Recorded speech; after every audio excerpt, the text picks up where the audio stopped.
नमस्कार, लोकसभा टीवी में आपका स्वागत है। मैं हूं प्रतिबिंब शर्मा और आप देख रहे हैं सांसद से संवाद। और सांसद से संवाद में आज हमारे साथ मौजूद हैं उत्तर पश्चिम दिल्ली से बीजेपी के सांसद हंसराज हंस जी। हंसराज जी, आपका बहुत बहुत स्वागत है। बहुत शुक्रिया जनाब, बड़ी मेहरबानी। हाँ, और हम देख रहे हैं कि संसद के भीतर भी आपकी लोकप्रियता भी कायम है और आपकी उपस्थिति भी लगातार बनी हुई है।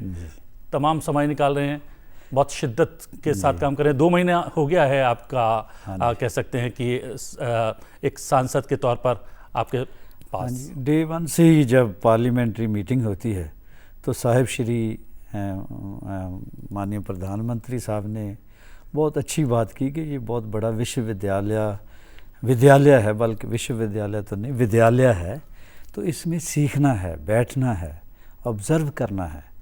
तो मुझे बहुत शौक़ है, मैं स्टारडम को, बाकी चीज़ों को भूल के, ये नहीं कि वो भी कर लो ये भी कर लो। मैं आया ही तब हूँ जब मैंने ये मन बना लिया कि जो हुक्म होगा मेरी पार्टी का, मेरे संगठन का और साहिब श्री का, वैसे ही करना। और इसमें मैं मज़ा ले रहा हूँ, मैं ड्यूटी नहीं कर रहा हूँ, प्यार इश्क से बैठता हूँ, मोहब्बत से बैठता हूँ, मुझे अच्छा लगता है। और ये भी एक इत्तेफाक कह लें या एक बहुत अच्छी शुरुआत कह लें कि इस बार माननीय लोकसभा अध्यक्ष नए सदस्य जितने भी आए हैं लोकसभा के भीतर, उनको मौका भी काफ़ी दिया जा रहा है। पहले मेरी बहुत सारे सांसदों से बात हुई है कि उनके पहले कार्यकाल में तो उनको बहुत देर तक मौका ही नहीं मिला संसद के भीतर बात करने का। अध्यक्ष साहब, स्पीकर साहब इतने अच्छे हैं, काइंड हार्टेड हैं, और बहुत ही उनकी ख्वाहिश है कि जो लोग पहली बार आए, मेरा ख्याल सबको उन्होंने मौका दिया जी, और मैं खुश नसीब हूँ, मुझे भी मिला जी। लेकिन जो चेहरे होते हैं आमतौर पर हम इंसानों के वो जगह के हिसाब से या लोगों के हिसाब से बदल जाते हैं, लेकिन हमने देखा कि संसद के बाहर हो, संसद के भीतर हो, आपका वो सूफियाना अंदाज लगातार बरकरार रहता है। बुझे तो ऐसे जैसे किसी गरीब का दिल, जले तो ऐसे जैसे चिराग जलते हैं। कैसे बदल सकता है बंदा? जो चीज़ रोम रोम में बसी हुई है वो कैसे निकल जाएगी जी। हाँ, ये ज़रूरी है कि मुझे ये समझना है कि मैं अब जिस लाइन में आया हूँ उसको मेरे साहिब श्री सेवा की लाइन कहते हैं। उसमें VIP कल्चर नहीं है, आप एक सेवादार बन जाते हैं, आप जन सेवक बन जाते हैं, आपको लाखों लोगों की यानी जनमत मिलता है, वोटिंग मिलती है, सपोर्ट मिलता है, उनकी उम्मीदें होती हैं आपके प्रति। आप एक बार यानी कैंपेन में जो वादे किए हैं वो वादे पूरे ना करो, लोगों में नज़र ना आओ, तो फिर आर्टिस्ट पे भी लोग यकीन करना छोड़ देंगे। तो मुझे यही है कि मैंने कहा था एक आर्टिस्ट का वादा है, मैं ऐसा नहीं हूँ कि मैं ये जो इलेक्शन कैंपेन के दौरान बातें करता हूँ वो निभाऊँ ना, कोशिश करूँगा जो बोला है वो करूँ। तो मैं फिर अब मालिक की कृपा से अब तक तो ठीक है, मैं कंटिन्यूज़ मुसलसल आने की कोशिश करता हूँ, समझने की कोशिश करता हूँ, अपने इलाके के लोगों को भी टाइम देता हूँ, लेकिन ये भी इलाके के लिए है, ये भी कॉन्स्टिट्यूंसी के लिए बेटर है यहाँ बैठना भी। यहाँ भी मैं अगर बोलूँगा, जहाँ मैं लोगों को मिलूँगा, रिलेशन होगी मिनिस्टर साहिबान से, दूसरा कंसर्न लोगों से, तो मैं अपने इलाके ही की बात करता हूँ। जी, अपने कार्य क्षेत्र, अपने संसदीय क्षेत्र की समस्याएं उठाई जाती हैं, उसके लिए अलग अलग यहाँ पर विधियां भी हैं। लेकिन अभी जैसे लोकसभा चुनाव का निर्णय आया, उसके बाद सेशन शुरू हो गया, लोगों से अभी मेल मुलाकात तो बहुत ज़्यादा हुई नहीं होगी। क्षेत्र में क्या चाहिए, क्या परेशानियां हैं, क्या दिक्कत हैं, क्या कुछ आप संसदीय क्षेत्र के लोगों के लिए कर सकते हैं, उसके बारे में कुछ बिंदु अभी तक आपको पता लग पाया? अपनी नेचर होती है, कुछ लोग तो कैंपेन के दौरान ही वो जो महीना होता है उसमें समझ लेते हैं क्या मुद्दे क्या हैं। हाँ, कुछ लोग सिर्फ वोटिंग हासिल करने के लिए, पावर हासिल करने के लिए कैंपेन करते हैं। हमारी पार्टी में हमें ये तालीम है कि जिस इलाके में भी जाओ उस ज़मीन से जुड़े मुद्दे देखो जी। तो वो मैंने समझ लिए थे जहाँ तक लोगों का मिलना जुलना है, फिर भी मैं बीच में टाइम निकाल के मिलता रहता हूँ। हालांकि उतना टाइम मैं नहीं दे पाया जितना देना चाहिए, पर मेरा जो संसदीय क्षेत्र है उसके लोग ही इतने ग्रेट हैं, वो खुद समझते हैं कि आप वहाँ सीखो। जैसे उन्होंने बोला कि ये विद्यालय है, ये बहुत बड़ा एक मरकज़ है, केंद्र है, सीखने का मौका मिला है, तो आप करो। आफ्टर सेशन हम वहीं पे हैं जी। मैं वैसा तो नहीं हूँ कि शो भी किया जाऊँगा, फिल्में भी करूँगा और ये काम भी करूँगा, मैं फुल टाइम लोगों को दूंगा। अच्छा, तो आप अभी एक गायक के तौर पर नज़र नहीं आएंगे? नहीं, गाना मैं रोज़ गाऊँगा, लोगों में वैसे गाओ, फ्री करो, फ्री गाओ, जब किसी फंक्शन में जाओ गुनगुना दो। गाना तो मेरी ज़िंदगी है जी। लेकिन अब मैं शो बुक करूँ तो वो तो वर्ल्ड वाइड मेरे शोज़ होते हैं। हाँ। तो उधर शो हो, इधर कोई मीटिंग हो, इधर मेरे इलाके को कुछ मेरी ज़रूरत हो, फिर फ़ायदा क्या हुआ? तो ये तो आपके बहुत सारे चाहने वाले हैं हम जैसे, बड़ी मायूसी होगी उनको कि नहीं, अगर कोई आप मायूसी नहीं होगी, मैं किसी ना किसी शक्ल में गाता रहूँगा। आपने हाल ही में एक अलग शक्ल में, एक अलग चेहरे के लिए गाया भी है। प्रधानमंत्री नरेंद्र मोदी को लेकर आपने एक गीत गाया था, वो बड़ा पॉपुलर हुआ लोगों में। गुनगुना सकते हैं कुछ? नहीं, कोई नहीं, गुनगुनाएंगे फिर किसी दिन। जी। अभी बातें करते हैं, आज बातें करते हैं, मुझे अच्छा लगता है बातें करना। जी। आपका जन्मस्थल पंजाब? हाँ जी, पंजाब में जलंधर ज़िला है। जी। जलंधर ज़िले के थोड़ी दूर एक छोटा सा उदास सा गांव है शफीपुर, वहाँ मेरी पैदाइश हुई है। उदास सा आपने इसलिए कि मैंने वहाँ बहुत ख्वाब देखे, बहुत स्ट्रगलफुल लाइफ संघर्ष किया, बहुत अति गरीब, अभी भी पछड़ा हुआ गांव है वो। देखो लोग कहाँ पहुँच गए, वहाँ अभी भी आपको कच्चे घर मिलेंगे, मड हाउस। जी। तो लोगों की ज़िंदगी यही है, घर से खेत तक गए, खेत से घर आ गए, उसमें सिर्फ सादा सी रोटी खाते हैं, ऐसे जून गुजारा ही करते हैं। जी। इसलिए वहाँ बैठ के बरगद के बड़े वृक्ष के नीचे मैं उदास मायूस ख्वाब देखता रहता था, ख्वाब बुनता रहता था जी। कि मैं एक दिन निकलूँगा इस गुर्बत से, इस गरीबी की लानत को मैं ऐसे भगा के मारूँगा। और बंदा कुछ सोच ले तो मालिक कृपा करता है। जी जी, ये मेरे साथ हुआ है। तो कभी मन में ये नहीं आया कि जिस ज़मीन में जन्म लिया, जहाँ पर पैदा हुए, उस क्षेत्र में अगर राजनीति की जाए या राजनीति के ज़रिए लोगों की सेवा की जाए? मैंने कोशिश की थी जी, लेकिन वहाँ कुछ मिसफायर हो गया कह लें, जब समय ठीक नहीं था जी। तो कोशिश तो वहीं से की थी। अब भी मैंने जब पार्लियामेंट में पहली बार बोला तो वहाँ की बात भी की। तो यहाँ मेन तो मैं इधर ही सोचूंगा जिन लोगों ने मुझे साथ दिया, लेकिन आपके जिस जगह आप पैदा होते हैं उस धरती से मोह तो होता है। मैं अपने गांव जाता रहता हूँ, जितना कर सकता हूँ पहले भी करता रहा हूँ, जितनी देर जिंदा हूँ करता रहूँगा। जी।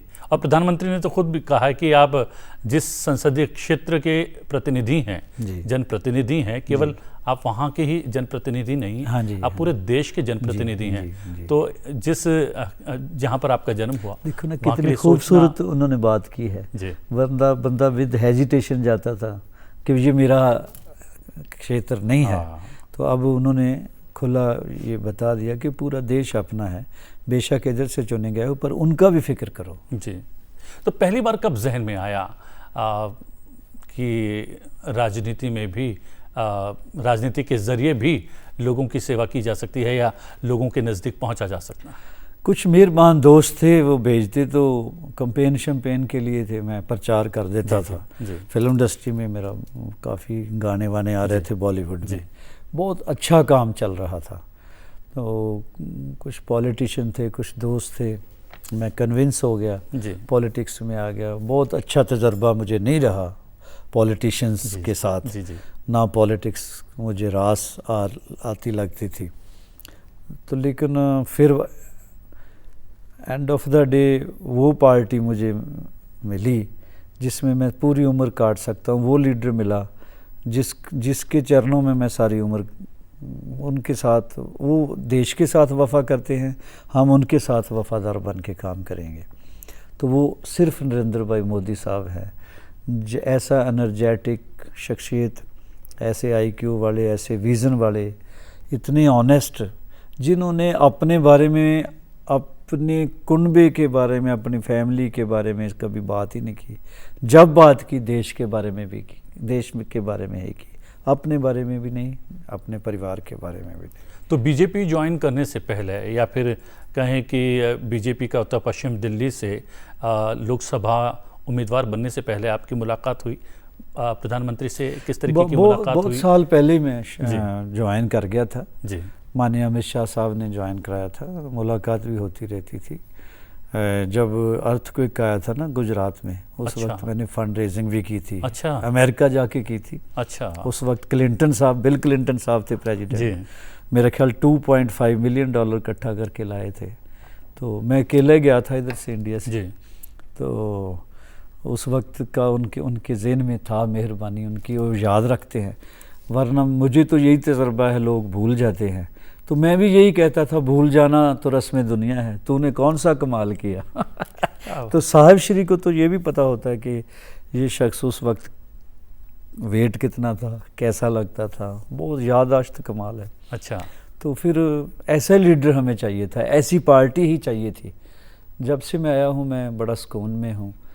तो मुझे कोई पुरानी अब वो उसको डिलीट कर दिया मैंने। जी। कुछ लोग कहते हैं कि आपका पहला इश्क आपकी गायकी है और नया इश्क पॉलिटिक्स है, राजनीति है। इश्क नया पुराना नहीं होता जी। आशिक इश्क ही करता है जहाँ भी जाता है। वो इस जॉब को, अब इस बिल्डिंग को महबूब मान बैठा है, अपने लीडर को महबूब मान बैठा है। वो कभी सुर में उसको नज़र आता है, कभी किसी तस्वीर में नज़र आता है, किसी जुल्फ़ में नज़र आता है, किसी के रुखसार में नज़र, कभी गानों में, कभी पेंटिंग्स में, कभी वृक्षों में। आशिक का पहला दूसरा तीसरा नहीं होता जी। आशिक तमाम उम्र, क्योंकि उसका इश्क तो क्रिएटर से होता है, तो क्रिएशन क्रिएटर की है सारी, तो वो इश्क में ही रहता है। हाँ, वो मेरे बस यही था कि आपके दिल के करीब, अगर सबसे करीब अगर कुछ है तो वो फ़कीरी है, और वो फ़कीरी आपके गाए। मेरा लीडर ही कहता कि फ़कीर हूँ मैं। तो हम भी अदने से फ़कीर हैं, कुदरती मेल हो गया। हमें ऐसा ही बंदा चाहिए था जो खुद आप बादशाह हो के भी कहे कि 130 करोड़ लोगों ने मुझ फ़कीर की झोली भर दी। मैं तो वजद में आ जाता हूँ, मुझे कश पड़ जाते हैं कि यार ऐसे शख्स भी हमें मिले, इंडिया को ऐसे लीडर भी मिले जो इतनी पावरफुल और इतना इंटरनेशनली पॉपुलर हो के भी अपने आप को फ़कीर मानते हैं, अदने से सेवक मानते हैं। तो फिर मेरी तबीयत में भी मेरी परवरिश ही वैसी हुई है, शुरू से मुझे माहौल ही ऐसा मिला। सूफीज़म आपको पता है, पाथ ही ऐसी है, डगर ही ऐसी है, रास्ता ही ऐसा, मार्ग ही ऐसा है जिसमें अपनी हस्ती को मारना ही होता है। अपने सेल्फ सेंटर्ड नहीं ये लोग होते, ये लोग ईगो को मारने का ही रियाज करते रहते। जब ईगो मर जाती है फिर बंदा मुलायम हो जाता है, गदाज हो जाता है। तो घर परिवार में जब आप छोटे थे, या आपकी जब स्कूल की शिक्षा चल रही थी, पढ़ाई चल रही थी, उस दौरान कभी ये चर्चा आई कि या आपके मन से ये बात निकली कि मैं भी लीडर बनूंगा या मुझे भी लीडर बनना है, या किसी के इम्प्रेशन में थे आप? कभी ख्वाबो ख्याल में भी नहीं था मैं पॉलिटिक्स में आऊँगा। अच्छा। मैं गाना ही मेरी ज़िंदगी था, वनजारा था गीतों का मैं। तो सूफ़ी दरगाह पे मेरी परवरिश हुई थी, घर छोड़ना पड़ा था, वो लंबी स्टोरी है जी, फिर कभी बता दूंगा। संक्षिप्त में बता सकते हैं? हालात ऐसे थे जी, उस वक्त शो बिजनेस को लोग पेरेंट्स लाइक नहीं करते थे, वो ख़ास बरादरियों का काम था, तो सख्त थे। फिर लकीली मुझे मेरे उस्ताद जी भी बहुत अच्छे मिल गए म्यूज़िक के, तो वो मुरीद थे आगे एक सूफ़ी दुर्वेश के, संत के, तो वहाँ पे ज़्यादा मेरा टाइम गुजरा उनके चरणों में। तो वैसा ही फिर नेचर हो जाती, जैसा अंजल, जैसा माहौल, जैसा कोई बंदे को संगत मिलती है, वैसी उसकी नेचर बचपन से अगर हो तो। बाद में एक सर्टन एज है, अगर उस टाइम अगर बच्चे को छोड़ दो तो उसमें वो समा जाता है रोम रोम में। अदरवाइज़ एक एज के बाद फिर कुछ बंदा रिसेप्टिव नहीं रहता आई कैल। तो फिर मुझे वहाँ मेरी परवरिश हुई, तो वहाँ से भी यही सोच थी। पॉलिटिक्स में मैं कैसे आ गया अभी सोचता हूँ डेस्टिनी है, इट्स ऑल आई थिंक। अगर स्पिरिचुअलिज्म को या इस सोच को मानो तो born to death all things are destined, जी लम्हा बलम्हा एक एक पल तय है इस बंदे ने करना क्या है टिल एंड। जी तो ये परालब्ध कह लें, मेरी डेस्टिनी कह लें कि मैं डाइवर्ट हुआ, बैड एक्सपीरियंस रहा, मैं छोड़ गया, फिर डेरे पे चले गया। मैंने कहा ये दोज़ख है, ये सियासत मैंने नहीं कभी करना। फिर अच्छे लोग मिले, अच्छी पार्टी मिल गई। मैं साहब का तो वैसे ही फ़ैन था, मुझे पता था कि एक ही शख्स मिला है हमें, इससे पहले जो मिले हैं बहुत आदरणीय हैं, लेकिन उन्होंने ऐसा नहीं सोचा जैसा ये साहब जी सोच रहे हैं। हमारे गरीबों के बारे में सोचते हैं, बेटियों के बारे में सोचते हैं, काफ़ी कुछ प्रधानमंत्री से जो है बेघरों के लिए सोचते, हाँ। भूखों के लिए सोचते हैं। पता आपको, रब को किसी ने पूछा कि सबसे स्पीड से सबसे जल्दी कौन सी आवाज़ आपकी दरगाह में पहुंचती है? तो उन्होंने बोला किसी गरीब की आह जां दुआ, जां चीख जां दुआ, जां बद्दुआ जां दुआ, गरीब की। तो ये गरीबों की दुआएं ले रहे हैं, इसलिए इतने पावरफुल हो रहे हैं। ये पॉलिटिशियन को समझना चाहिए जी। इनको बंदे ऐसे नज़र आने लगते हैं, थोड़ा सा एक बार जीत जाए ना तो बंदे कीड़ियाँ मकौड़े लगते हैं इनको। तो फिर अब आज हालत देखो उन लोगों की, जो लोग जीत के पावर में आके इंसान को इंसान नहीं समझते थे। जी साहब जी गरीबों का फ़िक्र करते हैं, अपने मुल्क का फ़िक्र करते हैं। उनकी ख्वाहिश है कि ये मुल्क इंटरनेशनल लेवल पे अपलिफ्ट हो, मेरी नेशन अपलिफ्ट हो, लोग नाज करें कि हम इंडियन हैं। लोग कहते हैं कि राजनीति और धर्म को मिक्स नहीं करना चाहिए, दूर रखना चाहिए, लेकिन आपको नहीं लगता कि अगर एक रिलीजियस कोई पर्सनालिटी हो, कोई धार्मिक व्यक्ति हो, स्पिरिचुअल पर्सन हो, वो ज़्यादा दुख दर्द समझ पाता है इंसान के? तो इसको जुदा जो करते हैं वो नेगेटिव सोच के लोग हैं। स्पिरिचुअलिज्म कह लें, धर्म कह लें, इंसानियत कह लें आप, और रिफाइन करना है, इंसानियत कह लें, ह्यूमैनिटी कह लें। तो जो इंसानियत है जिनमें, वो ज़्यादा दुख दर्द को समझते हैं। तो फ़कीरों का हृदय भी निर्मल होता ना, वो किसी के दर्द को खुद से रिलेट करके देखते हैं। वो देखते हैं कि इंसान किस, बल्कि खुद गरीबी देखी हो तो ज़्यादा अच्छी तरह डिफ़ाइन कर सकता है बंदा, ज़्यादा अच्छी तरह फील कर सकता है। तो साहब जी का बैकग्राउंड भी गरीबी है, तो उनसे ज़्यादा किसने गरीबी देखी, संघर्ष किसने देखा। इसलिए ऐसा ही रहनुमा चाहिए था इस मुल्क को, वरना ऐसे लोग आए जिनको सोने का चम्मच मिला, आँख खोली, और ऐसा माँ बाप मिला जिन्होंने अकल का खाना बंद ही रहा उनका, इतना लाड लडाया शहजादों की तरह। तो वो फेल हो जाते हैं। जिस शख्स ने ज़मीन से जुड़ के खुद स्टेप बाय स्टेप सब मरहले देखे, सब स्टेट, सब कौम, सब प्रॉब्लम्स, हर धर्म को देखा, खुद मेडिटेशन किया, वो शख्स इस देश का रहनुमा हो तो खुश नसीबी है। जी, भारत की खुश नसीबी है कि हमें तपस्वी मिल गया है। मैंने देखा है पार्लियामेंट, अभी जब एनडीए के लीडर चुने गए तो जो तकरीर हमारे प्रधानमंत्री साहब ने जो तकरीर की है, सियासतदान से कांटा बदल गया है। अब वो सियासतदान से सेंटली बोलने लगे हैं। जी, बात रमज़ वाले लोग समझ लेते हैं, वो चाल ही अलग है उनकी।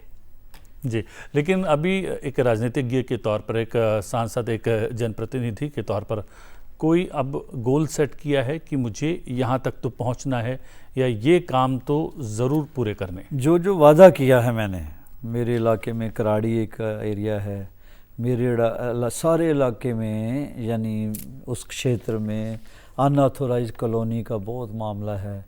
मेरे झील है एक बहुत अच्छी, उसको ठीक करना है, बहुत लाजवाब हुआ करती थी किसी ज़माने में, तो अभी वो बहुत बुरी हालत है, जमुना से भी कट दिया है उसका।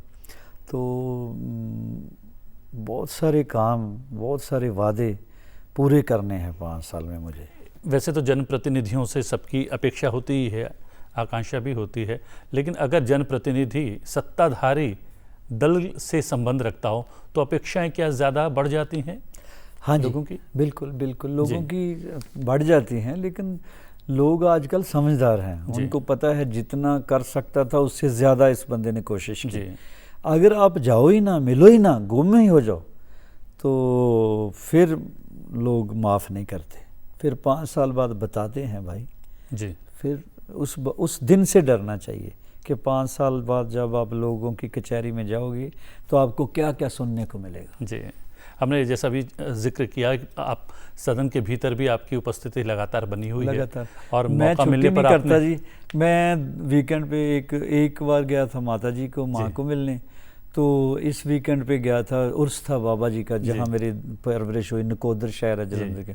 2 दिन की छुट्टी की है, वो भी छुट्टी वाले दिन। जी। तो कोशिश यही है कि मैं फुल डे हाजिर रहूं, जैसा साहब जी ने बोला है कि ये सीखना है, यहाँ मुझे इंटरेस्ट भी हो रहा है। वो सेशन के ये दौरान पहली भी जब बार है छुट्टी कि मैंने दफ्तर ही उनके बीच बना दिया है। अच्छा। उनको ना इधर आना पड़े, गरीब आदमी है, जी। किराया भाड़ा लेके आएगा, सारा दिन उसका ख़राब होगा सेंट्रल दिल्ली में जहाँ मेरी रहायश वहश जी। बनेगी। मैंने कहा क्यों ना उनके बीच चला जाऊँ, मैं वहाँ बैठा करूँ, जी। जी। उनके लिए ईजीली अप्रोचेबल हो जाएगा। जी, मैंने देखा सदन के भीतर तो उपस्थिति ही है और आप विषय भी आपने रखे हैं सदन के भीतर, लेकिन आपने सफाई अभियान में भी आपने पूरा समय दिया। हाँ जी, बिल्कुल। सफाई दूसरी खुदाई है जी। तो साहब जी ने 5 साल पहले स्वच्छ भारत का अभियान चला। अब देखो पानी का चलाया उन्होंने मैं वहीं आ रहा था, बूंद बूंद पानी बचाओ, जी। Otherwise you will have to be. इतनी हालत ख़राब हो जाएगी कि यानी आप पछताओगे। जी। तो पानी को सेव करना है हमने, मौसम को ठीक रखना है, वृक्ष लगाने हैं, एनवायरनमेंट ठीक होगा। तो ये मैं कह रहा था कि आप अपने संसदीय क्षेत्र की जनता के लिए तो कार्य करेंगे ही, जो मुहिम है, जो केंद्र स्तर पर प्रधानमंत्री ने जो मुहिम शुरू की है, अभियान शुरू की है, या फिर जो उनकी मंशा है कि ये स्थितियाँ बेहतर होनी चाहिए, उसमें भी आपका अपना इनपुट रहेगा। आप बिल्कुल बाकायदा रहेगा, बाकायदा रहेगा। वृक्ष तो मुझे वैसे ही बहुत अच्छे लगते हैं। पानी के बिना जीवन नहीं चल सकता, हवा के बिना सांस नहीं आ सकती। दिल्ली में भी बहुत काम होने वाला है। दिल्ली की जो फ़िज़ा ख़राब होगी ना, हवा जी। और पानी की भी समस्या है, इसको भी ठीक करना, थोड़ा सुर में करना है इसको, हवा को, इतनी पोल्यूटेड हो गई है। तो वृक्षों के बारे में किसी ने कहा है कि हम सायादार पेड़ ज़माने के काम आए, जब सूखने लगे तो जलाने के काम आए, कच्चा समझ के बेच ना देना ये मकान, शायद कभी ये सर को छुपाने के काम आए। क्या बात। ये हेरिटेज भी बचाना है, आपने वृक्ष भी लगाना है, इसको सीमेंटेड कंक्रीट का जंगल नहीं बनाना। क्या हमने वेस्ट की तरफ देखकर हाँ जी, विकास का जो मॉडल अपनाया जी, पिछले कुछ वर्षों में, उसकी वजह से पर्यावरण की दिक्कत ज़्यादा पैदा हो गई? अगर हम अपनी जड़ों के साथ जुड़े रहते तो शायद। हाँ, कुदरत से छेड़छाड़ हमने क्योंकि की हम है। तो वृक्षों की पूजा किया जैसे करते हैं, नदियों देखो को। टाउन बना कि चंडीगढ़ एक मिसाल है, जी। उसको फॉलो कर ले सारा इंडिया।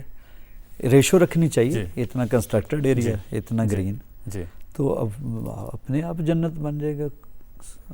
हमने खुद ही एक एक इंच को सीमेंट से भर दिया, इतनी कॉलोनाइजर ने क्रम खराब कर दिया, जब पता नहीं किसने, कोई कमर्शियल सोच तो पीछे काम कर ही रही है ना, जो ख़राब कर रही धरती। कहते हैं कि हमने तख्तियाँ लिखते पढ़ते जवां हो गए, उम्र की बेड़ियाँ काट दी। तख्तियाँ लिखते पढ़ते जवां हो गए, उम्र की बेड़ियाँ काट दी। हमने बचपन में अपने कलम क्या तराशे, खुद की उंगलियाँ काट ली। अब की गांव गया था जी। अब की गांव गया था, नहरें शजर ना मिल सकी, नहरें और वृक्ष ना मिल सके। अब की गांव गया था, नहरें शजर ना मिल सकी, यार लोगों ने सड़कें बनाने की ख्वाहिश में पगडंडियाँ काट दी। वो जो खूबसूरती थी गाँव की, शहरों की, वो जाती रही है डेवलपमेंट के चक्कर में। डेवलपमेंट होनी चाहिए, लेकिन उसका कोई तरीका होना चाहिए। फ़ॉरेन में जाओ, आपको इतना साफ स्वच्छ होता है, वो घास लगाते हैं, प्लांट लगाते हैं, ये है। चंडीगढ़ है, 1-2 और भी शहर हैं, उसको मॉडल मान के उससे भी बेटर बनाओ, चंडीगढ़ से भी बढ़िया बनाओ, तो अच्छा लगेगा लोगों को। यही बात, क्योंकि लंबे अरसे से हम लोग आपको देखते आए हैं और आपके गानों के माध्यम से संदेश भी लोगों तक पहुंचते हैं। कोई गाना जो डेडिकेट करना चाहें चलते चलते, 2 लाइन।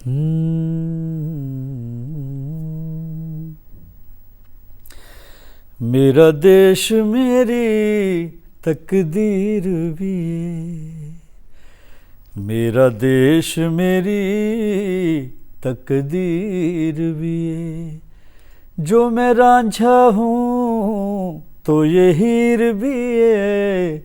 मेरा देश मेरी तकदीर भी है, चाँद मेरी ज़मीं फूल मेरा वतन, चाँद मेरी ज़मीं फूल मेरा वतन।